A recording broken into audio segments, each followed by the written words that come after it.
Durante la tarde de hoy, la primera charla está a cargo de la doctora Sharon Cantrell. La doctora Sharon Cantrell tiene un doctorado en fitopatología de la Universidad de Georgia en los Estados Unidos. Regresa a Puerto Rico en el 1996 y trabaja con la doctora Jean Lodge en el Yunque, en el proyecto de Basilio Biceto de las Antillas Mayores. En el 2001 recibió propuestas del UNICEF para estudiar disco miceno en Puerto Rico y la República Dominicana, y otra en el 2007 para estudiar la diversidad de hongos en los tapetes microbianos de las salinas de Cabo Rojo. Al presente, la doctora Cantrell es catedrática y decana de estudios ambientales en la Universidad de Turabo, en Cagua, y su investigación se concentra en el estudio de diversidad de hongos en los bosques, suelos tropicales y ambientes extremos, utilizando técnicas tradicionales y moleculares. La doctora Cantrell ha contribuido al conocimiento de diversidad de hongos en el Caribe por diversas publicaciones, programas de televisión y obviamente estudiantes graduados en el Turabo. Y ha descrito más de 20 especies nuevas de hongos para las Antillas Mayores. Así que sin más preámbulos, le doy con la doctora Sharon Cantrell.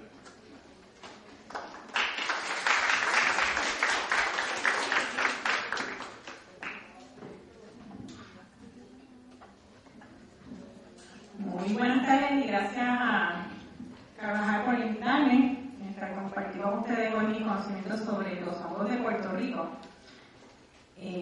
Voy a hacer una corrección, yo soy decana de estudios doctorales y voy a hacer una invitación en la Universidad de Turabo. Yo sé que estamos en la Universidad de Puerto Rico, pero tenemos el único doctorado, un PhD en Ciencias Ambientales. Este año graduamos los primeros doctorados, así que el que quiera estudiar un doctorado en Ciencias Ambientales, pues pase por mi oficina y le damos una orientación. Fuera de ese anuncio, voy a continuar con la charla. ¿Cuántos de ustedes conocen a los hongos? ¿Qué conocen de los hongos? Aparte de ¿qué conocen de los hongos? No hay alguien que me diga algo. ¿Qué hace un hongo? ¿Qué conoce usted de un hongo? ¿Cómo? Ok, este está yendo a la parte ecológica, pero los otros, ¿qué conocen de un hongo? ¿Qué produce medicina? Está muy bien. ¿Qué más? Es que bueno que no me están diciendo otras cosas extrañas. Se comen. Los hongos son un grupo bien diverso. Y son organismos eucariotas, cuya función, ¿verdad?, es descomponer la materia orgánica. Y de esa forma es que obtienen los nutrientes. Los hongos liberan al sustrato que están colonizando, liberan enzimas para que ese sustrato, ¿verdad?, los carbohidratos complejos que tiene ese sustrato o las moléculas complejas se descompongan en simples y lo absorben. O sea que los hongos se diferencian, ¿verdad?, de los animales porque no ingieren alimento.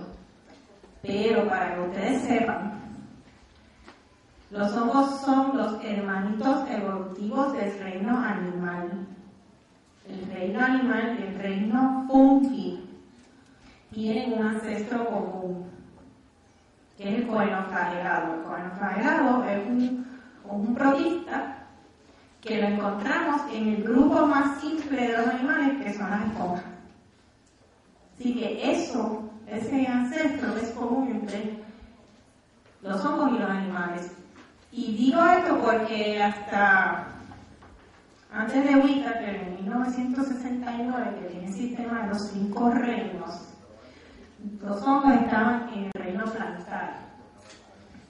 Y por eso usted ve Fungus Flora of the Great Antilles. Eso es error y quiero corregirlo hoy. Porque si yo digo Fungus Flora, pues estoy combinando ¿qué? Plantas y hongos. Así que el término es decir la micobiota o de mycobiota de Epilura. ¿Bien? Son bien importantes para nosotros. Por ahí dijeron, son alimentos, no los comemos directamente, ¿verdad? Pero también se utilizan en la industria de alimentos. Si no fuera por la levadura Saccharomyces cerevisiae, usted no se puede disfrutar de un delicioso pan, o al que le gusta, deliciosa y fría cerveza, o de un buen vino tinto, o una champán. ¿Bien?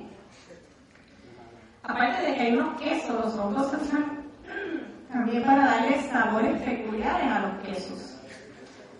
El curtido que es de verdad, pues se le añaden unos hongos y le dan los sabores deliciosos que tiene el queso Camembert, el Roquefort y otros más. Son medicinales, por ahí hablaron, ¿verdad? Los hongos producen el primer antibiótico que se descubrió de un hongo y fue penicilina. ¿Bien?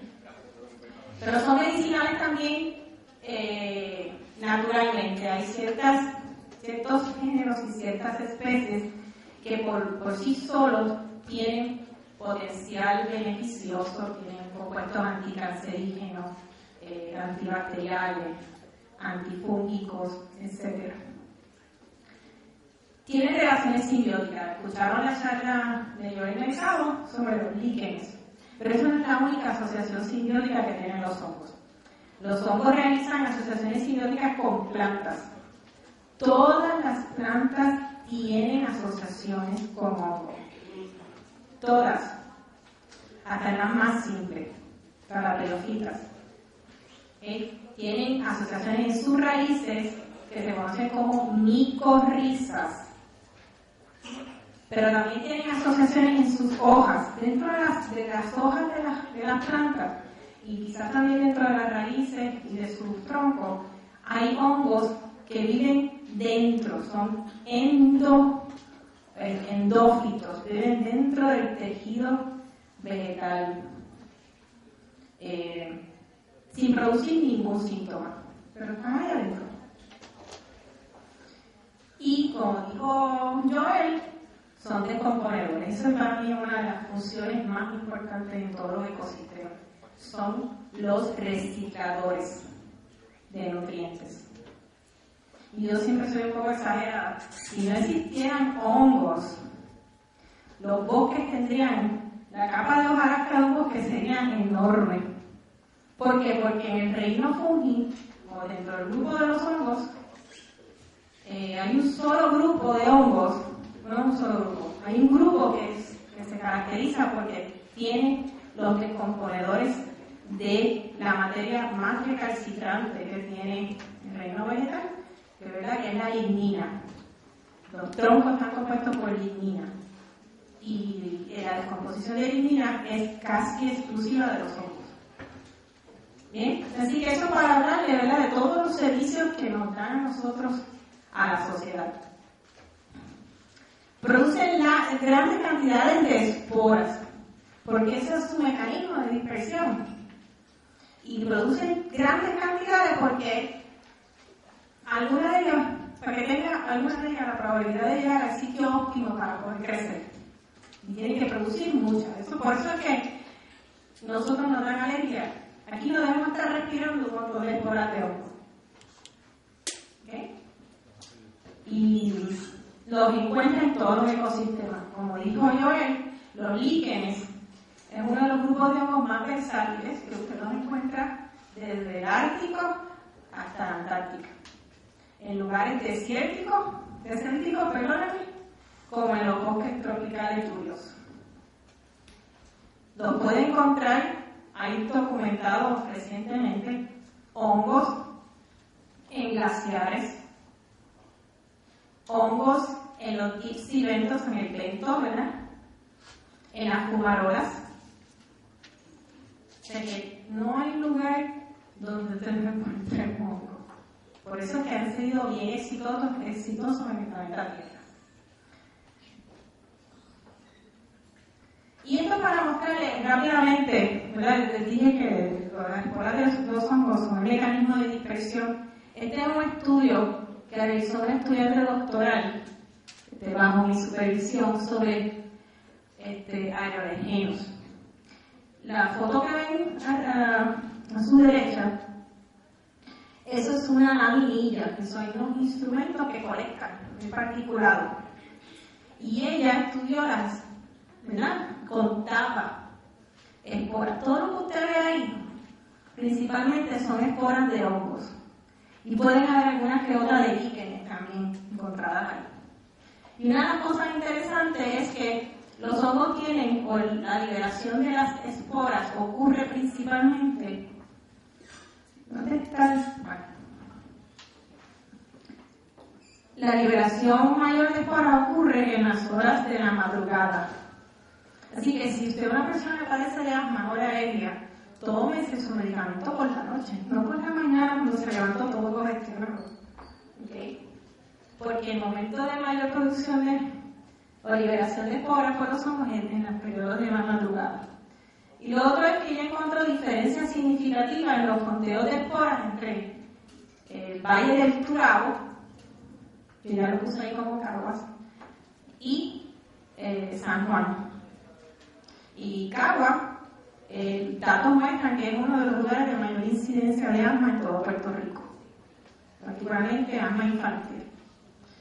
Así que ya yo sé por qué al mudarme a Cagua me torné totalmente alérgica. Padezco mucho de sinusitis y alergias. Y es porque en Cagua, pues, por el efecto del valle, se tiende a concentrar mucha cantidad de esporas.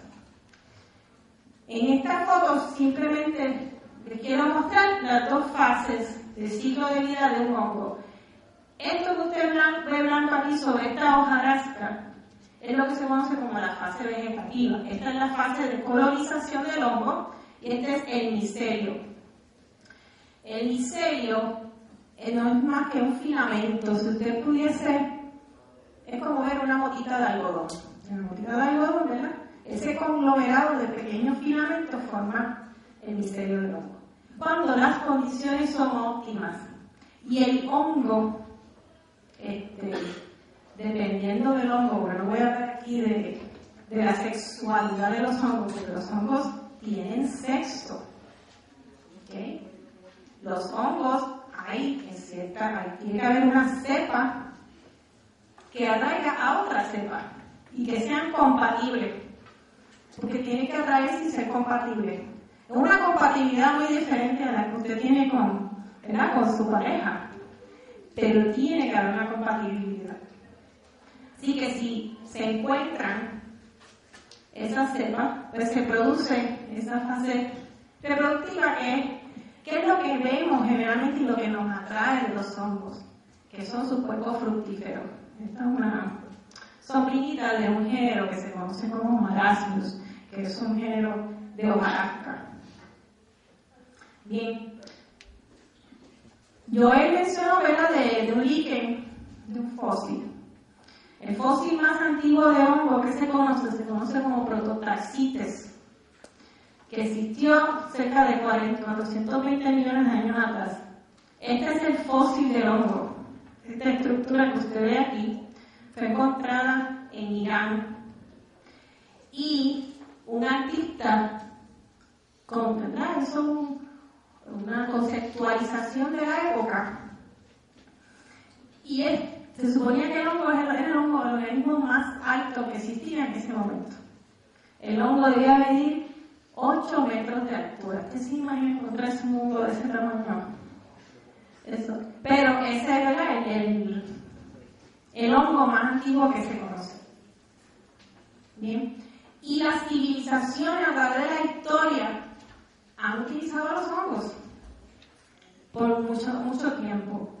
Esta es una imagen de unas cuevas en Etiopía de chamanes, los chamanes.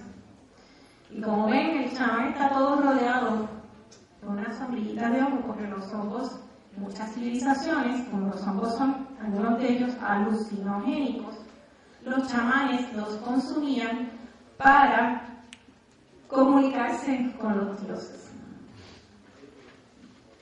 En la civilización griega también hay documentado, ¿verdad?, que utilizaban hongos. Estos son los hongos de piedra de las civilizaciones mayas.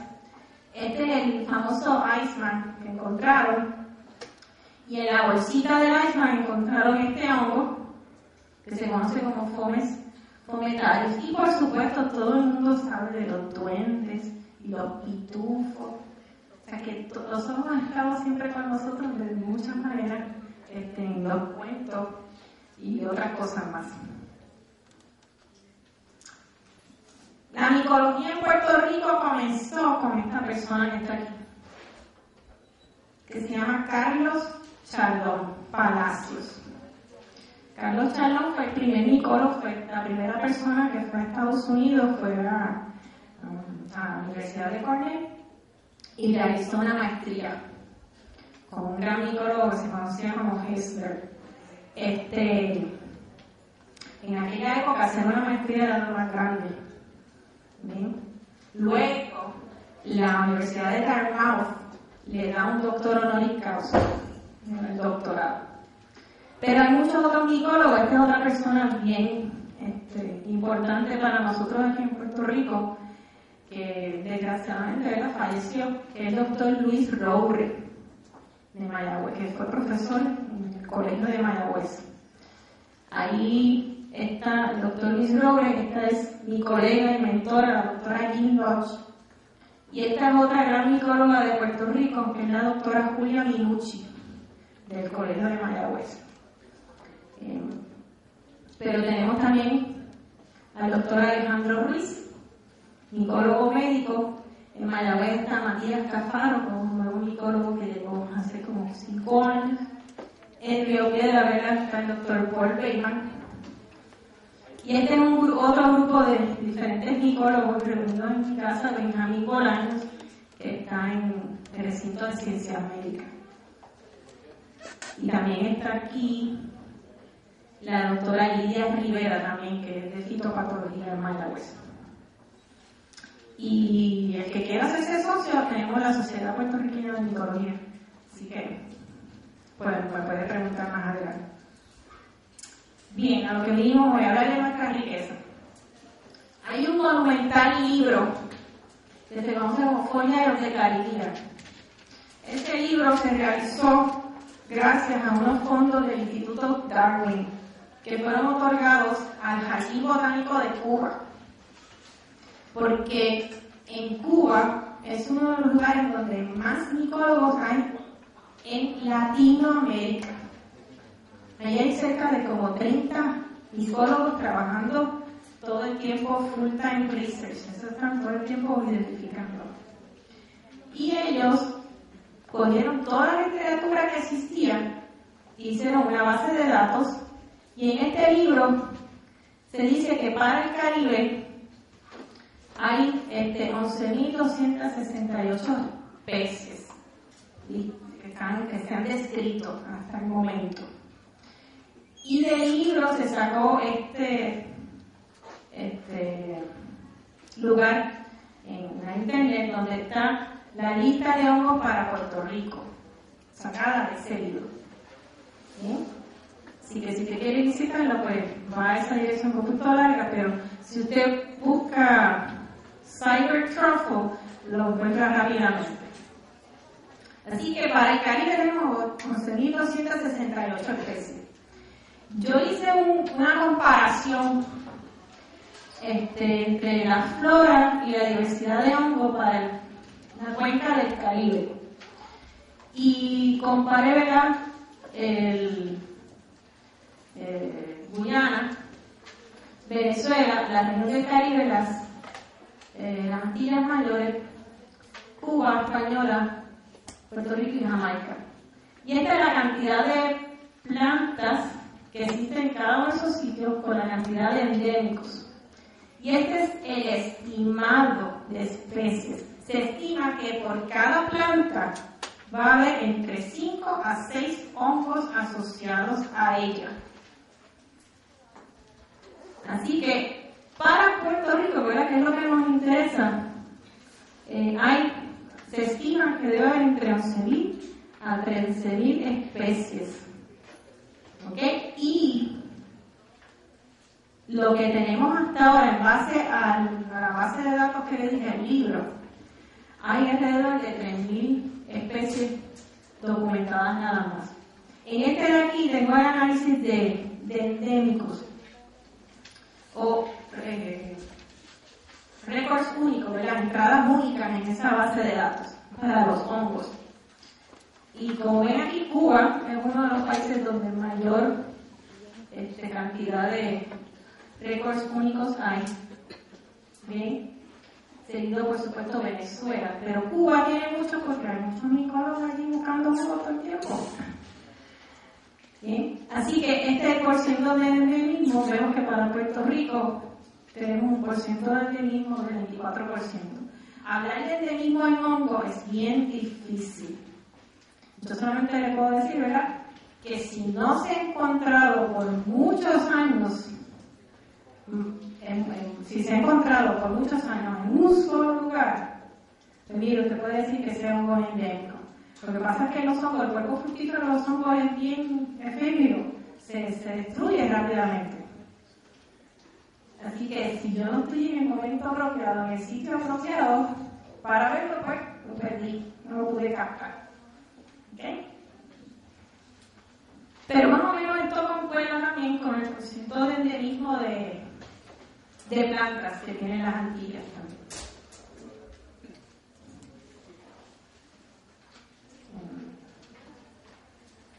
Ahora voy a los diferentes grupos y enseñarles fotos, porque a mí me gustan las presentaciones con bastantes fotos.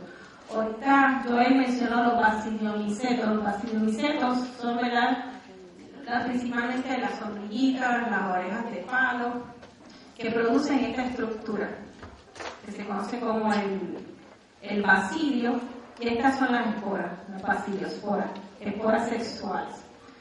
Este grupo es un grupo bien diverso, en donde encontramos especies comestibles, y aunque no tenemos aquí en Puerto Rico tantas especies comestibles, las hay. Y quizás, pues como no somos una cultura, nunca nos entrenaron a comer hongo, a ir al campo y colectarlos como lo hacen los europeos, pues se tiene. Pero tenemos especies comestibles, Cantarellus cinnamomum. Esta foto es de Huánica, el bosque seco de Huánica, donde luego de muchas lluvias estaba hablando con Menki, me dice que hasta recientemente estaba por todos lados también el bosque seco de Huánica. Es una especie que se asocia exclusivamente a las cocolobas. Tenemos esta, que son las nombres común para este grupo, son las orejas de mono. El género es auricularia, y auricularia viene por la aurícula. ¿Okay? Este es comestible, es auricularia dérica. Tenemos también esta, que es auricularia mesentérica, también es comestible. Y esta otra, que es muchísimo, la más común de todas estas tres, que es la Fuscosuccina. Todas son comestibles. En la cultura oriental le llaman a este grupo de hongos los black mushrooms. No sé si alguno de ustedes ha ido a comer a un restaurante chino, no a los restaurantes de fast food chinos, sino a un restaurante de comida oriental. ¿Ok? ¿Cómo fue? Esto ocurre en todos lados, en todos los bosques. En todos los bosques. Le llaman los black mushrooms. Ajá.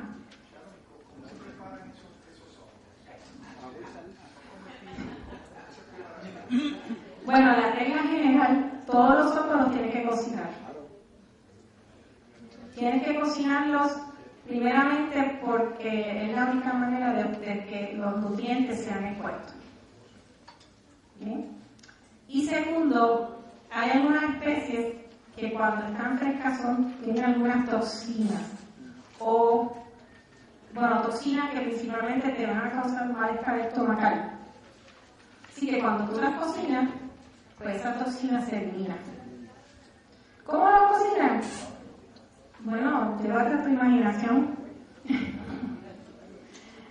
Yo lo uso mucho en sopas. Para preparar sopas principalmente. Los cantarellus, usted los corta en pedacitos, los fríe un poco de mantequilla con un poco de sal y pimienta y ya. Se come y después se vela en una funeral. Así es, ¿verdad, doctor?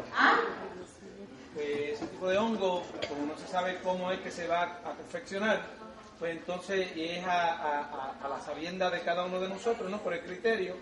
Luego de prepararlo, luego de ingerirlo, pues entonces podemos tener la oportunidad que en algún momento dado tenemos que ver a la persona en una funeraria. Así que... Bueno, si usted no sabe o no está seguro, no lo debe ingerir. Yo siempre digo, usted tiene que conocerlo, consultar antes de comérselo. Tiene que estar bien seguro. Porque hay especies que son venenosas y son similares en aspecto, se pueden confundir. Ok, así que hay que tener un poco de cuidado. Usted lo tiene que haber visto mucho. Esto cada vez que llueve en un lugar donde hay grama, sale.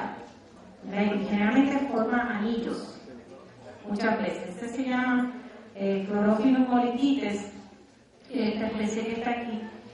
Si lo ve es clorofilum, porque cuando madura por debajo las esporas son de color verde, verdoso. Es venenoso en el sentido de que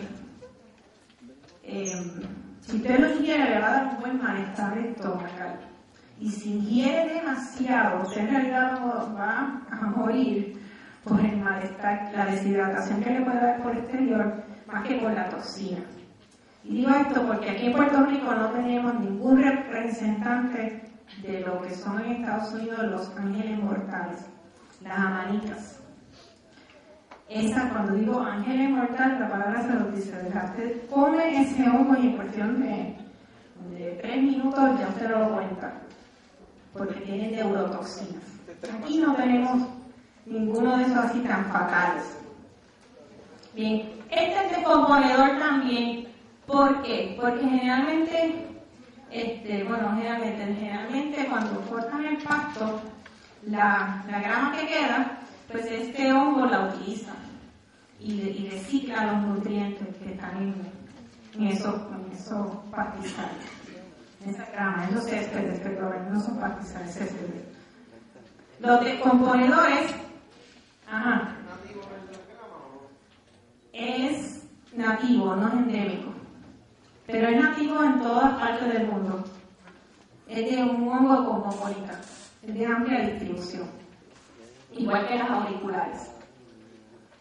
Estos son los descomponedores, aquí tengo varios de ellos, ¿verdad? Principalmente descomponedores de madera, pero también tenemos descomponedores de hojarasca. Y hay veces, y son diferentes.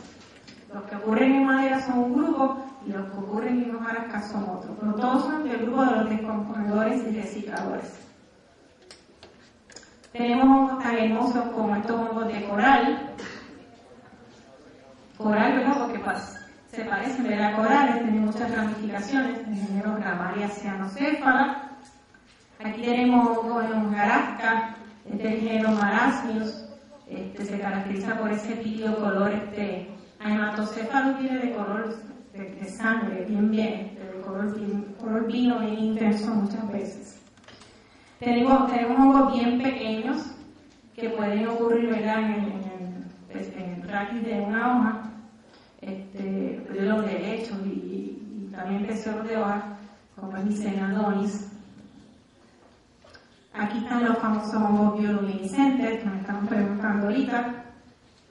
Se conoce, ya tiene nombre, se conoce como Mycena lucentipis, porque lo único que brilla, se ve brillando todo, ¿verdad? Pero en realidad la parte que es brillosa, que es bioluminiscente, es el tallo nada más. Lo que pasa es que es tan intenso que se dispersa en la soplina, en el pillo del hongo. Bien, tenemos los nidos de pájaros, los hiatus. Esto es mulch, estaba comentando ahorita, el mulch que se usa aquí para poner bien bonito nuestros jardines. Es un inóculo de hongos exóticos. Ahí vienen un montón de especies que no son de aquí. Y esta es una. ¿Okay? Los hongos de las estrellas de tierra, del género Geastrum. Los stinghorn, los hongos apestosos, pertenecen a un orden que el nombre es el orden de los falales. Y usted dirá, eso viene de Phallus. Pues sí, fíjese, que hay el género típico, que es Phallus, se parece al pene, vamos a ponerlo de otra manera, por eso es que viene el nombre. ¿Bien? Son apestosos cuando uno los ve y se acerca a ellos, huelen a carne podrida. ¿Por qué? No sé si ven aquí una mosca. ¿Ok? Y creo que había otra mosca, no sé si se ve bien, pero aquí hay una mosquita. Esta capa, ustedes ven aquí color como negra o color oliva. Esta es la masa de esporas. No es una masa de espora polvorienta, es una masa de espora viscosa. Así que el hongo huele a carne podrida para atraer los insectos se paran aquí y se llevan felizmente en sus patitas las esporas de los hongos y lo dispersan de esa forma. ¿Sí? Este género cambió, ahora es Phallus induciatus, la especie. El nombre común es velo de novia, porque produce una manita que parece como un velo. Y este es el género Cladrus, y esa especie no la conocemos. No, se cree que es una especie nueva para Puerto Rico. Este es un grupo que yo dediqué mucho tiempo mientras estuve trabajando en el Yunque, son los hongos cerosos, y este es el grupo del cual yo he descrito cerca de 19 especies nuevas para la región de las Antillas. ¿Okay? Tenemos diferentes, como ven, que es un grupo bien diverso en pigmentación. Usted puede encontrar todos los colores en el reino fungi, todos los colores, del arcoíris no arcoíris. Este grupo, pues como dije, hemos documentado 19 especies para la región de las Antillas mayores. El otro grupo son los ascomicetos, de los cuales muchos son liquenizados, como dijo Joel, el 29% de los líquenes están asociados a ascomicetos. Producen una estructura que se conoce como el asco, y lo que está dentro son las ascosporas. Y aquí tenemos diferentes especies. Este es el género Stylobotrium. Esta es una especie bien interesante porque solamente ocurre en las partes, en el bosque nublado montano, en las partes más altas de los bosques. O sea que hay ciertos hongos, ¿verdad?, que ocurren en las partes bajas del bosque. Hay otros hongos que son especializados y solamente ocurren en las partes más altas. Esta es una de ellas. Bien, este es un hongo que a lo mejor lo han visto, el Neohyphodispus. Nosotros le decimos el hongo en forma de lava, porque eso mismo parece. Eso es como así de grande. No tenía una regla para ponerle al lado cuando ponga la foto, pero eso es como así de grande. El carbonáceo, esto es bien duro. El carbonáceo. Tenemos los hongos de copa, como es Cuqueina, Tricoloma. Este género, al igual que Filicia domingensis, son especies tropicales. No ocurren en las regiones templadas. Bien, tenemos este género que se conoce como Scuterinia, probablemente esta es la especie Scuterata. Se le conoce comúnmente como el hongo pestaña, el eyelash fungus, porque tiene, ¿verdad?, estas cepas, ¿verdad?, que parecen las pestañas de nuestros ojos. Y aquí tienen otros representantes más. Esta es otra cuqueína. Tenemos las lenguas de tierra, como son el picogloso. Tenemos pectania, que también es tropical. Glaciera, esto ocurre mucho en la barasca de bambú. Y tenemos este otro que se conoce como encoria.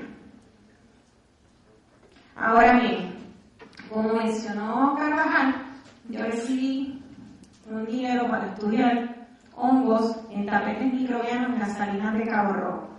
Yo les dije, ¿verdad?, que los hongos los encuentran en todos los ecosistemas.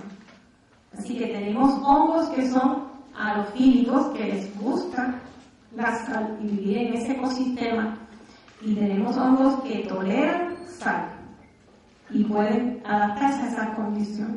Nuestro lugar de estudio pues son las salinas de Cabo Rojo.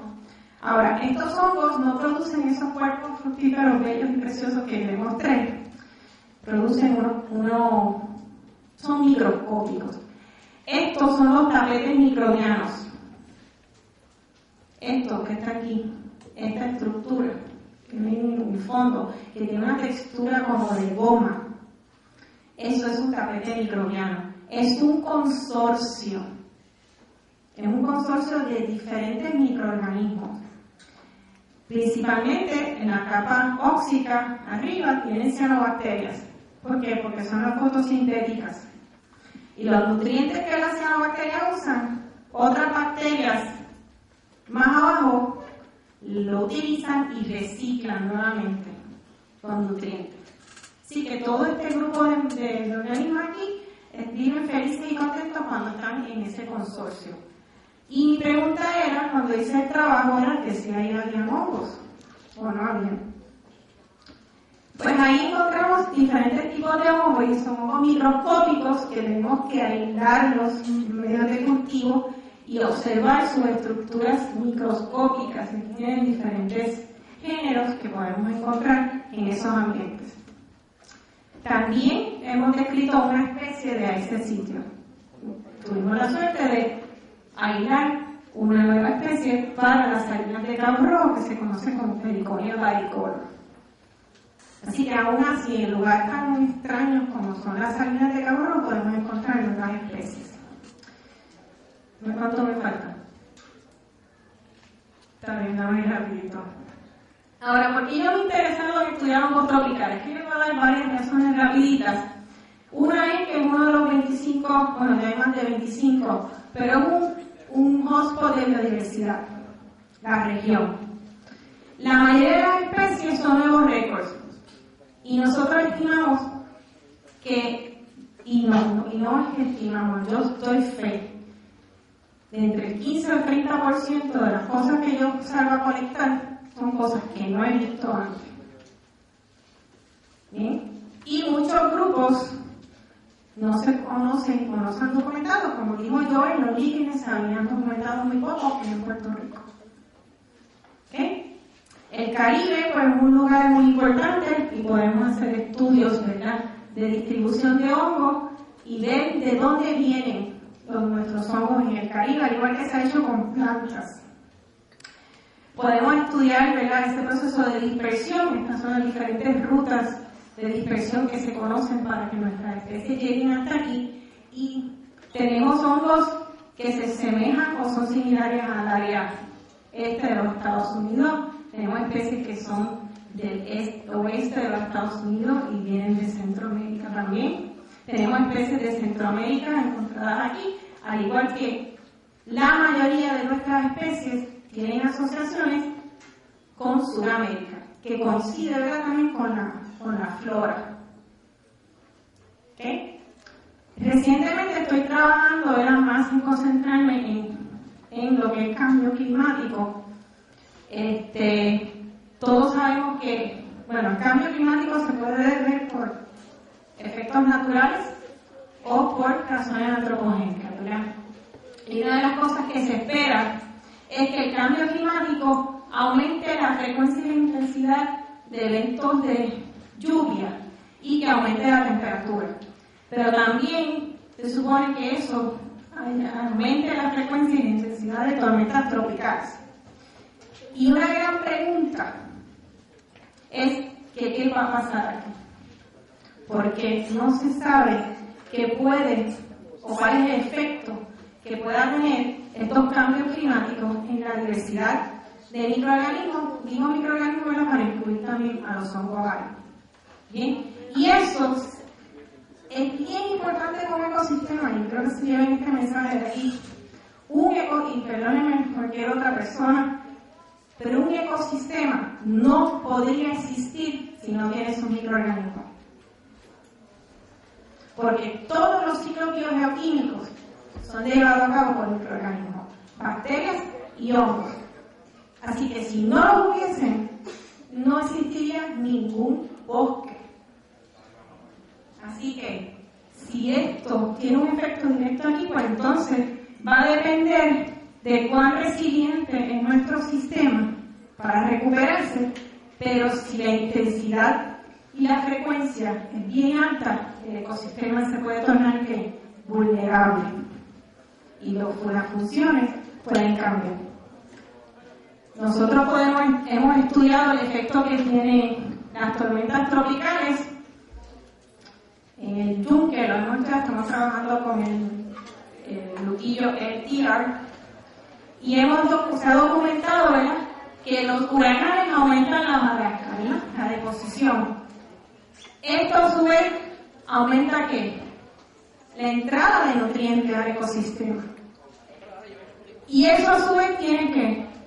Un efecto en la respiración del suelo. O sea que se liberan grandes cantidades de CO2. Si aumenta la humedad, porque aumenta. ¿Por qué? Porque aumenta la humedad en el suelo. Porque al defoliarse todo el bosque, se rompe el proceso de transpiración, así que el suelo se torna lleno de agua. Así que esas condiciones llevan a que se torne en un lugar anóxico y entonces metanogénesis, las bacterias que liberan metano, se ponen bien contentas y también las bacterias que llevan a cabo el proceso de desnitrificación anaeróbicamente se activan. Así que una de las cosas que se ha documentado en el yunque es que luego de un paso de un huracán se triplica o se cuatriplica la emisión de metano y de óxido nitroso, dos gases importantes de invernadero. Entonces, disminuye la humedad en la superficie de la hojarasca porque hay entrada de luz, y una de las cosas, y no se ha trabajado mucho, es el efecto que tiene los derrumbes. ¿Ok? Ya estoy terminando. Algo que no se ha determinado, ¿verdad?, es qué efecto tiene todo el desarrollo urbano. Hemos estado ya hablando, ¿verdad?, algunas personas han hablado de eso, pero no hay mucho sobre el efecto que tiene todo el desarrollo urbano en la microbiota de ningún ecosistema. Así que ahí tiene alguien que puede trabajar esa parte.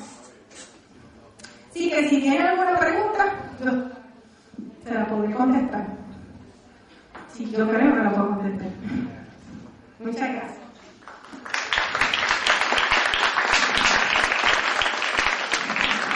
¿Alguna pregunta? ¿Ha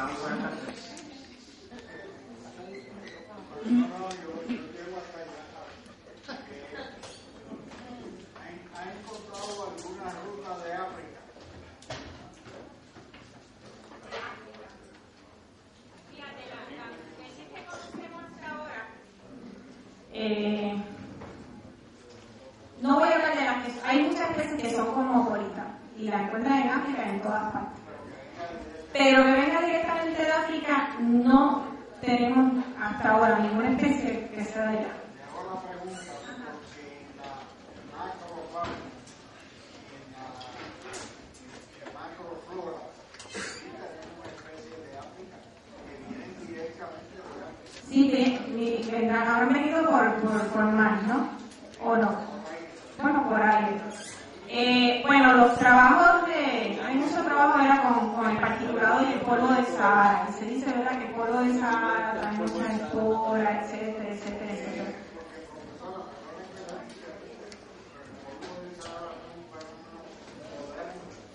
No sé, pero lo que pasa es que los hongos,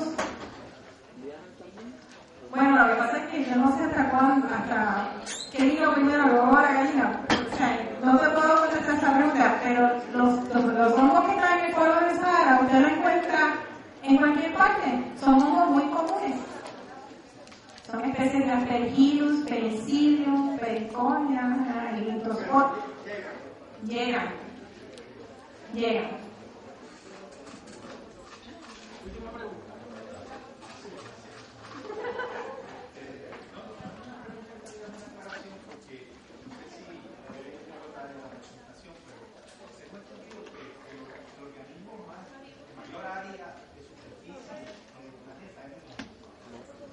Sí, yo no la puse ahí, esa foto. Ahí hay un hongo que mide, creo que son 45 hectáreas. Pero no es que es el cuerpo fructífero, es el micelio del hongo que se extiende como 45 hectáreas. Y cuando hicieron un estudio genético, ¿verdad? Que se fueron y entonces hicieron un estudio genético, es lo mismo, es el mismo individuo. No hay diferencia en las poblaciones. Escuché que hablaste de la diversidad en el Caribe. ¿Existe algún género endémico del Caribe de hongo en Puerto Rico? Bueno, muchas de esas especies de higrosile que te describí allí, las he encontrado aquí nada más. Esas especies hasta el momento solamente las hemos colectado aquí. Es un grupo que tiene cerca del 75% de endemismo para la isla. Hasta el momento. Yo no estoy en todas partes del mundo, pero... Ajá.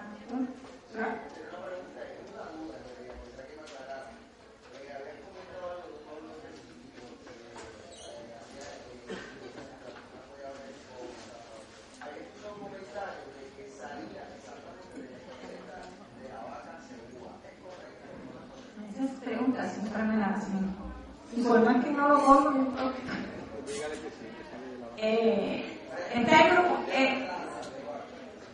hay un hongo que se conoce como Psilocybes cubensis, que es especialista de ocurrir en estiércol.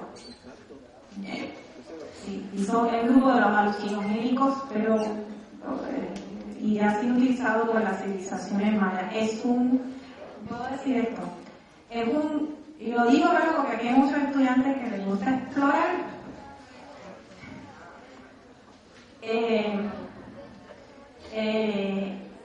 Los hongos alucinogénicos son neurotoxinas. Son neurotoxinas que se unen al neurotransmisor permanentemente. Así que producen daño a la neurona. Dependiendo del consumo, ¿verdad?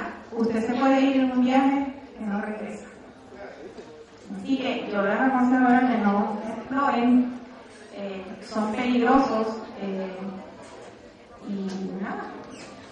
Y con Psilocybes hay otras especies que si usted no las conoce, hay unas especies que son tóxicas, venenosas y hay que tener, ¿verdad? Es una sustancia controlada, no sé si lo saben, pero la posesión de Psilocybes es controlado por la ley federal y está tratado como cualquier otra droga, así que tengan mucho cuidado.